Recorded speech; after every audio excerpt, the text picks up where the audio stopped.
Mercy, आप करेंगे प्रार्थना? Okay. Thank you, Father, for this wonderful day. Thank you for getting us together to learn your word. Thank you for the relationships and the friendships that we make on this platform. Holy Spirit, teach us your word and may we remember it and may we follow it and bless this time and cover, Lord Jesus, we cover everything with your precious blood. In Jesus' name I pray. Amen. Amen.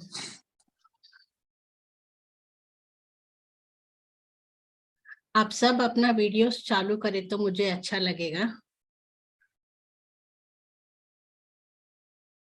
मुझे ऐसा लगता है कि दीवारों के पढ़ा रही हूँ। Thank you. हमारी आज की शिष्यत्व सुसमाचार का क्लास में आप सभी का स्वागत करती हूँ और आशा करती हूँ कि आप सब अच्छी तरह से समझे। जो भी हम पढ़ेंगे वो पवित्र आत्मा हमें राह दिखाएंगे और समझाएंगे अच्छी तरह से। ठीक है, आज का विषय है पश्चाताप, रिपेंटेंस। तो पश्चाताप का मतलब क्या है? पछतावा, अपने आप में बदलाव आना। ठीक है, आइए देखते हैं। कुछ लोगों को यह गलत फहमी है कि पश्चाताप क्या है। पश्चाताप परिपक्वता नहीं पर दिशा का बदलना है। तो कुछ लोगों को गलत फहमी है। पश्चाताप, कुछ लोग सोचते हैं कि परफेक्शन, परिपक्वता, लेकिन पश्चाताप परिपक्वता परफेक्शन नहीं है। पश्चाताप क्या है? मन का बदलना, हृदय का बदलना। यहाँ एक कहानी सुना रहे हैं। हम उड़ाऊ पुत्र या गुमे हुए पुत्र के विषय में चर्चा करेंगे। यीशु मसीह एक ऐसी कहानी बता रहे हैं जो इस बात को पूर्ण रूप में स्पष्ट करती है कि एक व्यक्ति के लिए पश्चाताप करने का क्या अर्थ होता है। यहाँ पर यीशु मसीह ने एक कहानी बता रहे हैं, तो ये कहानी से हमें स्पष्ट रूप से हमें पता चलता है कि एक मनुष्य के लिए पश्चाताप का मतलब क्या है, पश्चाताप क्या है। तो वो कहानी ये है कि लूका 15 अध्याय 11 और 12 वचन में यीशु ने कहा, फिर उसने कहा कि एक किसी मनुष्य के 2 पुत्र थे। उनमें से चुटके ने पिता से कहा कि हे पिता, संपत्ति में से जो भाग मेरा हो वह मुझे दे दीजिए। उसने उनको अपनी संपत्ति बांट दी। एक व्यक्ति था, उनके 2 पुत्र थे और छोटे पुत्र ने क्या किया? उन्होंने पिताजी से कहा कि जो संपत्ति, जो भी आपकी संपत्ति है उसमें से मेरा जो हिस्सा है मुझे दे दो। और पिता ने कुछ भी नहीं कहा, चुपचाप से उनकी जो संपत्ति, जो दूसरे पुत्र को आना चाहिए वो संपत्ति दे दी उन्हें। हम दूसरा पैराग्राफ में देखते हैं। छोटा बेटा अपने पिता के मरने के पूर्व ही अपने हिस्से की संपत्ति चाहता था, जो कि बड़ा असाधारण है। हम देखते हैं कि अगर पेरेंट्स, माता पिता ने उनकी संपत्ति बच्चों के नाम पर वसीयत लिख के रखते हैं, तो वो वसीयत उनके जाने के बाद वो बच्चों को मिलता है। यही साधारण सब घर में होता है, फैमिलीज में होता है। लेकिन यहाँ क्या हुआ? छोटा पुत्र क्या किया? पिताजी जिंदा है फिर भी उसने अपनी संपत्ति मांगी और पिता ने उनको उसकी संपत्ति दे दी। पर उसके पिता ने उनके निवेदन को स्वीकार किया और अपने पुत्रों को उनके हिस्से की संपत्ति दे दी। तो पिताजी ने मान लिया और दोनों पुत्रों के बीच में संपत्ति दे दी। पद 13 कहता है, और बहुत दिन ना बीते थे छोटा पुत्र सब कुछ इकट्ठा करके एक दूर देश को चला गया और वहां कुकर्म में अपनी संपत्ति उड़ा दी। छोटे पुत्र ने अपनी सारी संपत्ति को का हिस्सा ले लिया और दूर देश को चला गया और उसे गलत जीवन जीने में खर्च कर दिया। एक बाइबल अनुवाद कुकर्म के विषय में कहता है, खाना पीना, मौज मस्ती करने और वेश्याओं पर पैसा उड़ाना।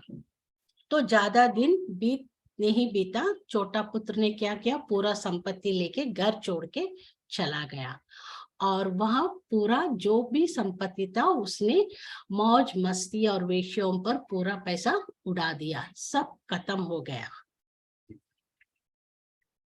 तीसरा पैराग्राफ में देखते हैं, पद 14 और 15 कहता है, जब वह सब कुछ खर्च कर चुका तो उस देश में बड़ा अकाल पड़ा और वह कंगाल हो गया और वह उस देश के निवासियों में से एक के यहाँ जा पड़ा।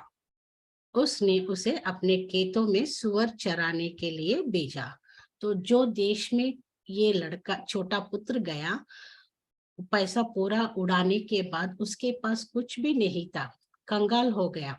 उस देश में अकाल पड़ा, देश के लोग भूखे मर रहे थे, तो इसको कोई काम नहीं था और कोई भी कुछ नहीं दिया। और उसने क्या किया, उन देश के एक नागरिक के पास गया। वो नागरिक ने क्या किया, उनके खेतों में सुअर थे और सुअरों को चराने का काम दिया।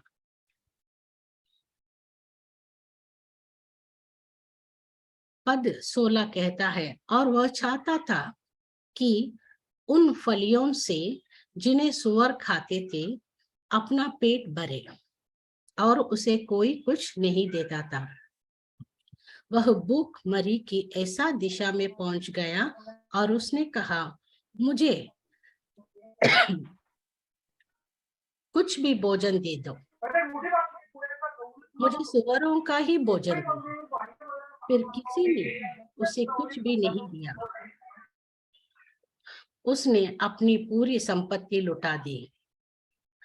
इस बात को जारी रखता है। तो ये छोटा पुत्र ने सोचा कि कम से वो बहुत भूखा मर रहा था, उसने सोचा कि जो भी सुअरों का खाना है कम से कम वो उससे पेट भर सकता है, यह सोचा था। उसने पूछा लेकिन कोई कुछ भी नहीं दिया उसको। तो उसने तब वो क्या हुआ, अपने आप में परिवर्तन आया, उसमें उसके अंदर बदलाव आया, पश्चाताप आ गया। आइए आगे देखते हैं क्या हुआ।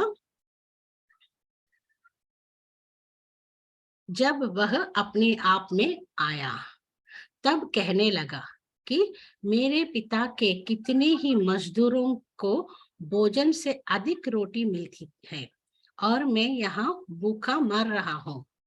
एक अनुवादन उसे इस प्रकार व्यक्त करता है, जब वह होश में आया। दूसरे शब्दों में ये उसके पिता के दासों के पास जरूरत से ज्यादा भोजन था और वह भूख मर रहा था। तो उसको पिताजी के घर याद आ गए।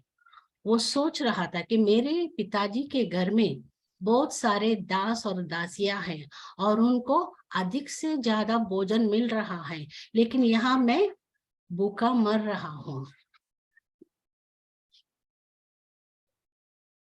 उसने एक निर्णय लिया, उसने पश्चाताप किया।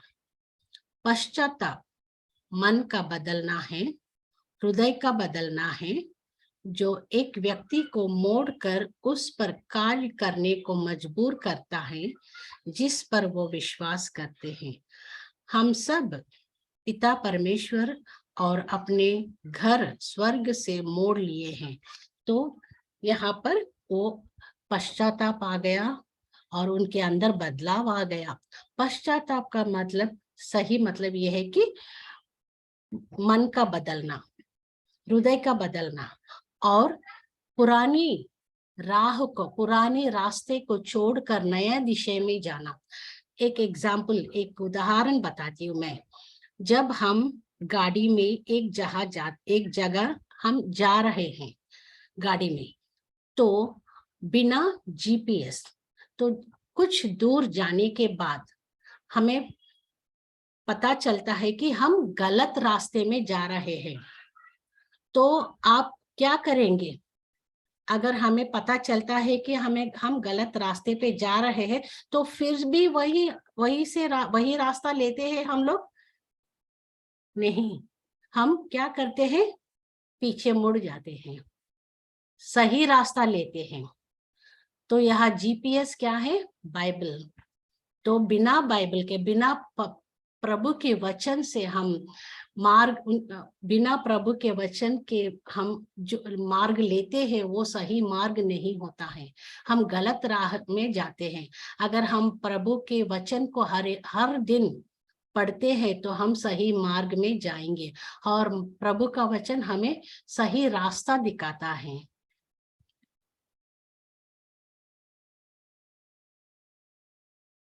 बाइबल में हम तो सब के सब बेड़ों की नाई भटक गए थे, हम में से हर एक ने अपना अपना मार्ग लिया, और यहोवा ने हम सबों को अधर्म का बोझ उसी पर लाद दिया। पर परमेश्वर ने अपनी दया में हमारे पापों को लिया और यीशु पर डाला। तो हम सब एक समय में हम सब पापी थे, हम सब बेड़ियों के जैसे अपने अपने रास्ते चुनकर अपने अपने मार्ग में चले गए। लेकिन परमेश्वर पिता, वो दयालु और प्यारे पिता, क्या किया? उन्होंने अपने बेटे को हमारे लिए धरती पर भेजे और हमारे पापों को उन पर डाले, और हमारे पापों के लिए उन्हें अपना जान गंवाना पड़ा, प्रभु यीशु को। दूसरे अगले पैरा देखते हैं। कहानी पद 20 और 24 में जारी रहती है। तब वह उठकर अपने पिता के पास चला। एक दिन मैं यह कहानी एक व्यक्ति को बता रहा था जिसने पहले से ही कभी नहीं सुना था।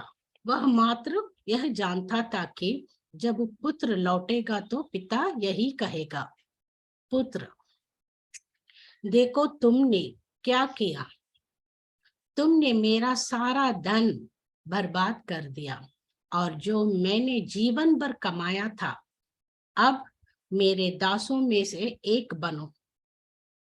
तो यह ये जो लेखक है उन्होंने बता रहे कि ये कहानी एक व्यक्ति को बता रहे थे। तो ज्यादातर, एक मिनट, हम संसार में देखें तो संसारिक पिता, अर्ली फादर, अगर ऐसा बेटा सब कुछ गवाकर घर पे वापस आए तो क्या करेंगे? चुपचाप ले लेंगे अंदर? नहीं, उसे डांटेंगे, उसे कुछ सुनाएंगे, और उन्होंने क्या कहेंगे? अभी सब कुछ, अभी तुम मेरा पुत्र नहीं हो और मुझे मेरे घर में दासियों के जैसा रहना है, ये सब कहेंगे। लेकिन यहाँ हम ये पिता किसको दर्शाते हैं? चुपचाप अपने बेटे को स्वीकार किया है। किसको दर्शा रहे हैं यह पिता?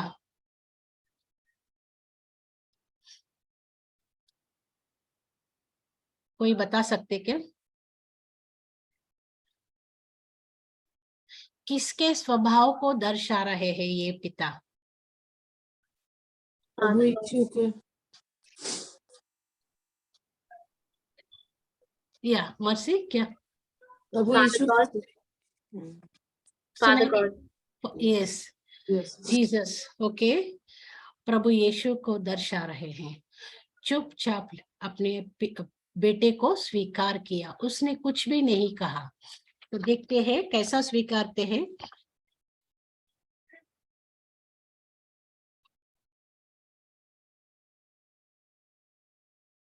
वह अभी दूर ही था कि उसे पिता ने उसे देखकर तरस खाया और दौड़कर उसे गले लगाया और बहुत चूमा। पुत्र ने उसे कहा, पिताजी, मैंने स्वर्ग के विरोध में और तेरी दृष्टि में पाप किया है और अब इस योग्य नहीं रहा कि तेरा पुत्र कहलाऊं। परंतु पिता ने अपनी दासों तो यहाँ पुत्र पिताजी ने दूर से अपने बेटे को देखा और दौड़कर उस बेटे को गले लगाया, चूमा। और बेटा कितने नहाया नहीं, गंदे कपड़े थे, सुअरों के पास काम किया है और बहुत गंद अपने बदन में बहुत बदबू आ रही थी उसके बदन में। लेकिन फिर पिताजी वो सब पर ध्यान नहीं दिया। पिताजी का ध्यान क्या, बहुत खुश हो गया क्योंकि अपना बेटा वापस आ गया। जो मरा हुआ था अभी जिंदा हुआ, जो खो गया था अब मिल गया। तो वो बहुत खुशी से अपने बेटे को गले लगाया, चूमा। और बेटा ने क्या कहा, पिताजी, परमेश्वर की ओर और आपकी दृष्टि में मैंने पाप किया है, मुझे माफ कर दो। मैं अभी आपके पुत्र कहने के लायक नहीं हूँ। मुझे आपके दासियों में से एक दासी जैसा बना के रखो। लेकिन पिता ने वो सब बातों को नहीं सुना। पिताजी ने क्या किया,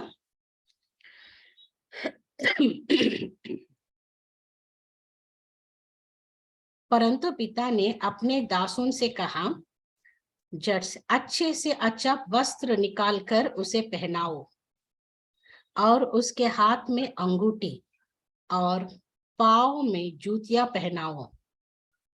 तो नया कपड़े और अंगूठी और नया चप्पल वो सब पहनाए और क्या किए,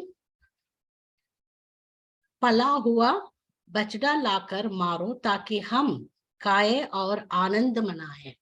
तो खुशियां मना रहे हैं, आनंद मना रहे हैं क्योंकि बेटा वापस आ गया।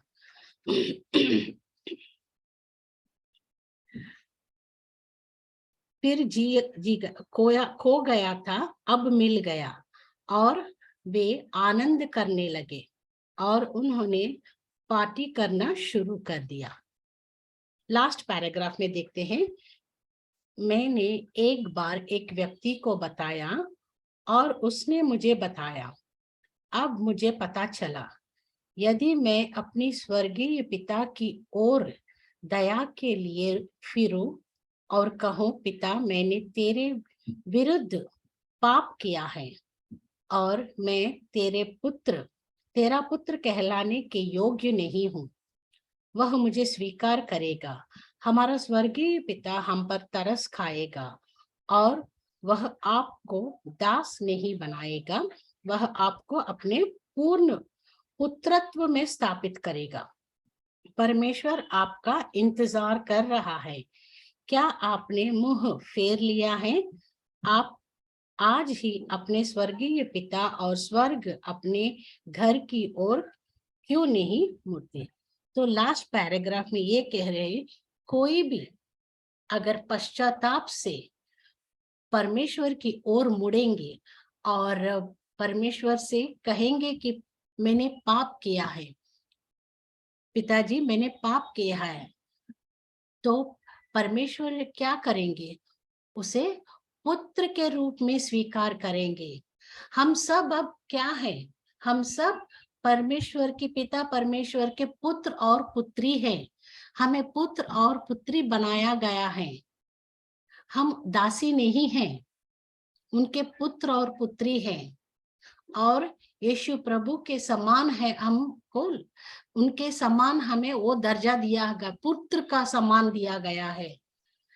यीशु मसीह के बराबर सम्मान दिया गया है हम सबको।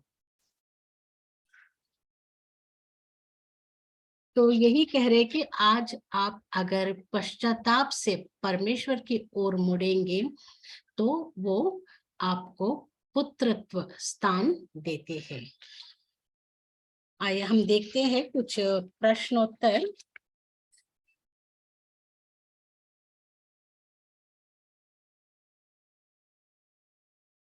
पश्चाताप का परिभाषा क्या है? परिभाषा क्या?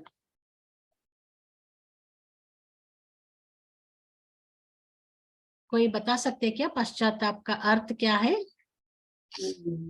मन का बदलना। हाँ, मन का बदलना, दिशा बदलना, हृदय का बदलना और नई दिशा में चलना है। ठीक है।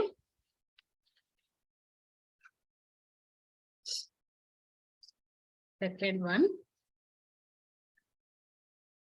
एक व्यक्ति को क्या करना चाहिए कि वो नाश ना हो?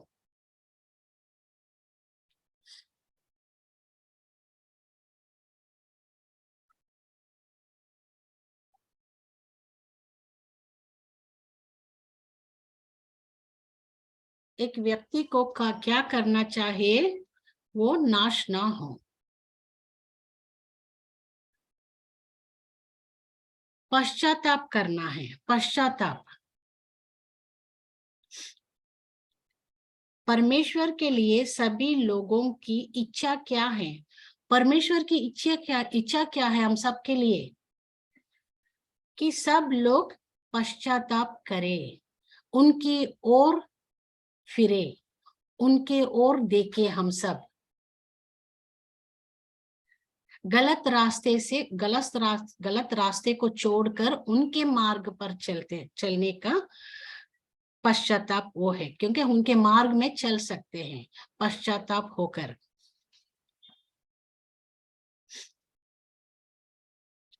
चौथा क्वेश्चन, लूका 16, 19 और 21 तक है। मैं धनवान मनुष्य क्यों चाहता था कि मरे हुए में से कोई आए और उसके भाइयों से बात करे। ये एक स्टोरी है और एक कहानी है। इसमें एक गरीब भिखारी लाजरस और एक अमीर व्यक्ति का कहानी है। आप सबको पता है।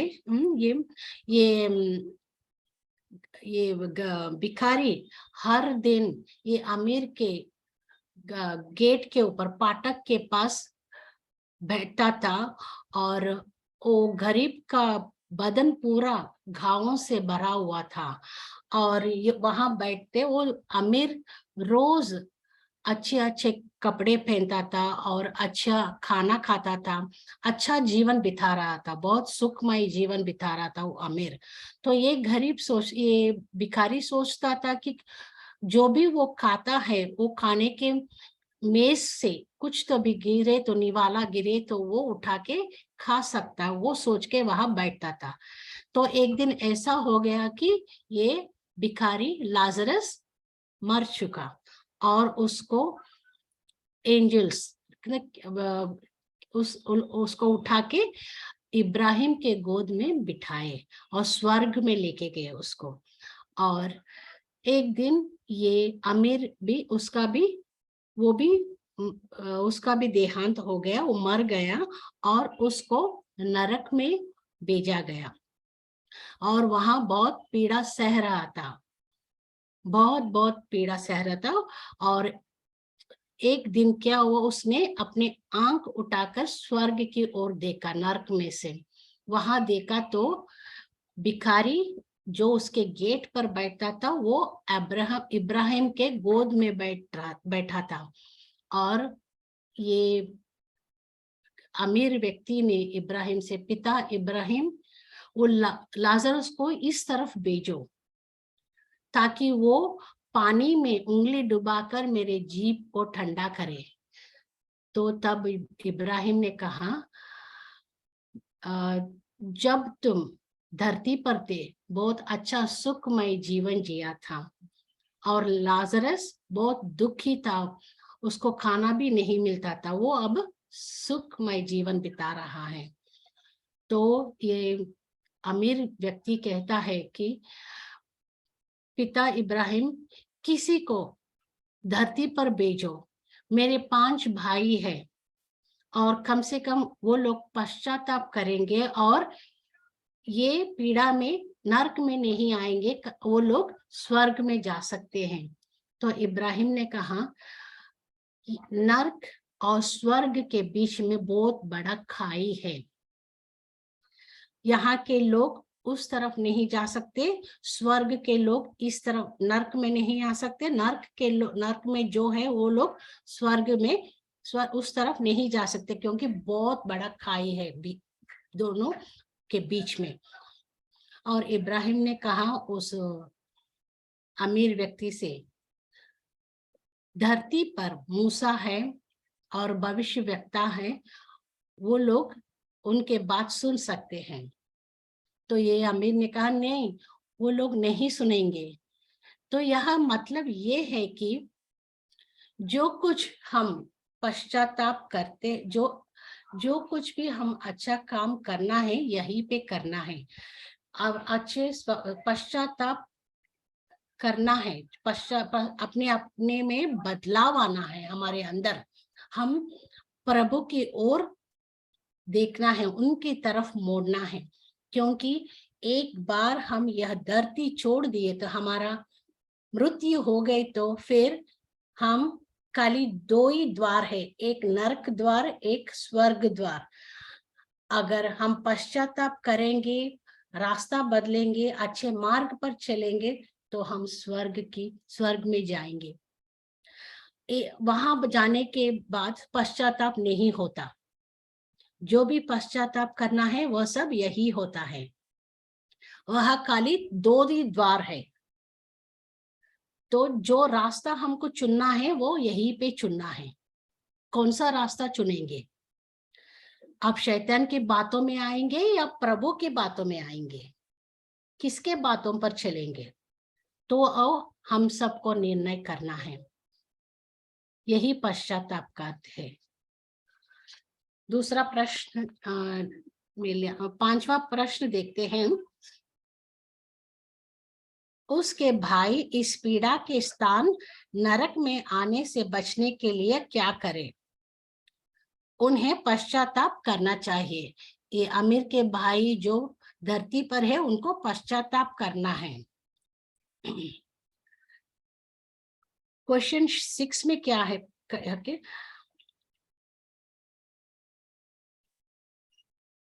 अगर जो पश्चाताप करते हैं, जो भी व्यक्ति पश्चाताप करते हैं, तो क्या होता है? उनकी आंखें खुल जाती है, अंधकार से ज्योति की ओर मुड़ेंगे, शैतान की ताकत से परमेश्वर की ओर मुड़ेंगे, पापों की क्षमा प्राप्त होगी, विरासत प्राप्त होगी। तो पश्चाताप करने से ये सब होता है। क्या क्या होता है? आंखें खुल जाएंगे, अंधकार से ज्योति की ओर मुड़ेंगे, शैतान की ताकत से परमेश्वर की ओर मुड़ेंगे, पापों की क्षमा होती है और विरासत प्राप्त होती है। 7वां प्रश्न पढ़ते हैं।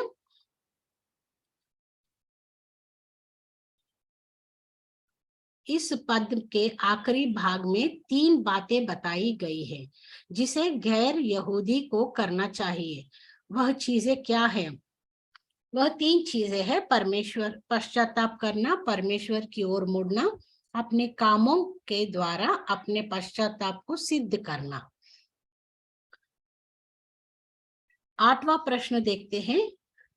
यीशु मसीह ने क्या कहा? परमेश्वर की इच्छा पूरी करने के बजाय ये लोग क्या करते थे? कुकर्म करने वाले या व्यवस्था विहीन थे।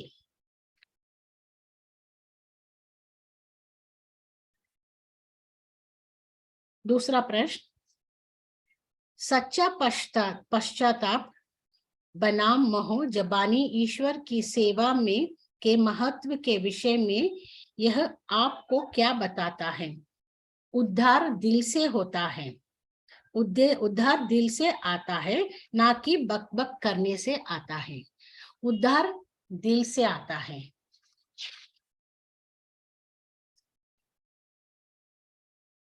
दुष्ट जनों को क्या करना चाहिए?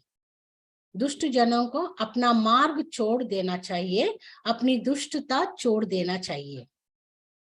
11वां प्रश्न, अधर्मी लोगों को कौन से 2 काम करना चाहिए?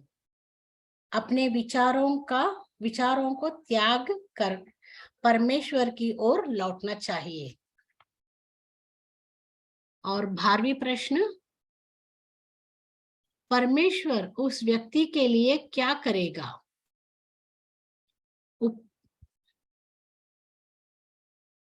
दया करेगा और बहुतायत से क्षमा करेगा। एक पापी के पश्चाताप करने पर स्वर्ग में क्या प्रतिक्रिया होती है? ये तो आप सबको पता है। एक पापी के पश्चाताप करने पर स्वर्ग में क्या प्रतिक्रिया होती है? स्वर्ग में आनंद मनाया जाता है। आनंद मनाया जाता है। यस। पार्टी।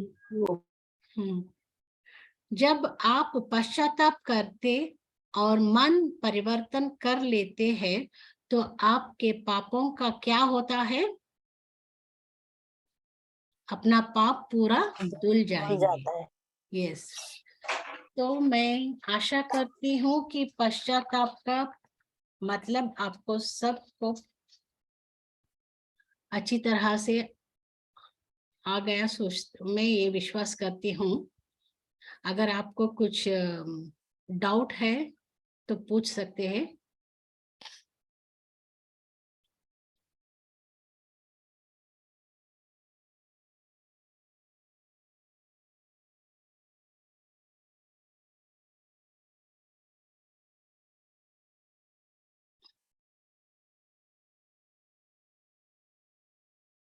परिवर्तन, पछतावा, बदलाव बहुत जरूरी है अपने में। तो हम जो भी करते हैं धरती पे ही करना चाहिए। जो परिवर्तन हमारे अंदर आना चाहिए, बदलाव आना चाहिए, वो धरती पर ही होना चाहिए। तो क्यों ना आज ही हम प्रभु की ओर मुड़ते हैं, उनकी ओर देखते हैं, उनके राहों पर चलते हैं, उनका जो बात है उनके बातों पर चलते हैं। हम अपनी खान उनके वाक्य की ओर मुड़ते हैं ताकि शैतान की बातें हम नहीं सुन सके। हम शैतान की बातें नहीं सुनना है, परमेश्वर की बातें सुनना है। तो कैसा पहचान सकते हैं आप शैतान की बातें क्या है और परमेश्वर की बातें? जब आप परमेश्वर का वचन पढ़ेंगे आपको पता चलता है कि परमेश्वर का वचन क्या है और शैतान का बातें क्या है। आप तुरंत जान जाएंगे। तो परमेश्वर की इच्छा है कि हम सब पश्चाताप करें और उनकी ओर फिरे, अपने में बदलाव आए। यही परमेश्वर की इच्छा है। ठीक है, किसी को कुछ पूछने का है?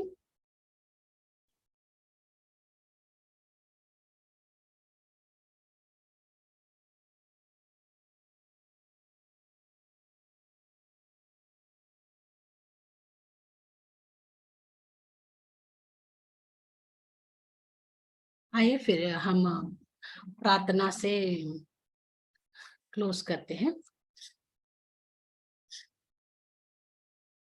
रंजीता जी, आप प्रार्थना करेंगे?